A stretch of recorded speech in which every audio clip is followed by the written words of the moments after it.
Hi friends, welcome to యార్ cinema.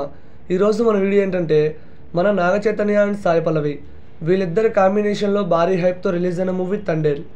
మరి నాగ చైతన్య నటించిన తండేల్ మూవీ ఈ ఫిబ్రవరి 7న చాలా గ్రాండ్గా రిలీజ్ అయింది. అండ్ మూవీ ప్రతి ఒక్కరు చూసారు. మూవీ మంచి హిట్ అయింది అండ్ మూవీ అందరికీ నచ్చింది ఫ్రెండ్స్. అయితే నాగ చైతన్య నటించిన తండేల్ మూవీ 9 రోజుల్లోనే 100 కోట్ల గ్రాస్ కొట్టింది. ఇది మాత్రం all time record. Naga Chaitanya కెరియర్లోనే highest gross రాబట్టిన మూవీ అంటే అది తండేల్ మూవీ. 9 రోజుల్లోని మూవీ 100 కోట్ల గ్రాస్ కొట్టింది. మన బన్నీవాస్ గారు అండ్ అల్లు అరవింద్ గారు చెప్పినట్టుగా మూవీ 100 కోట్ల గ్రాస్ కొట్టింది. నాగ చైతన్య కెరియర్లో హైయెస్ట్ గ్రాస్ రాబట్టిన మూవీ. అండ్ తండేల్ మూవీ ఎంతమందికి నచ్చిందో కామెంట్ చేయండి ఫ్రెండ్స్. ఈ మూవీ 100 కోట్ల గ్రాస్ కొడటానికి మెయిన్ రీజన్ మన నాగ చైతన్య అండ్ సాయి పల్లవి వీళ్ళిద్దరి యాక్టింగ్ అండ్ మూవీలో డిఎస్పి ఇచ్చిన సాంగ్స్ వేరే లెవెల్ సాంగ్స్ అసలు. అండ్ ప్రొడ్యూసర్ మన బన్నీవాసు గారు తను ప్రమోషన్స్ అయితే వేరే లెవెల్లో చేశారు. మూవీ మంచి హిట్ అయింది. మంచి బాక్స్ ఆఫీస్ దగ్గర మంచి కలెక్షన్స్ రాబట్టింది.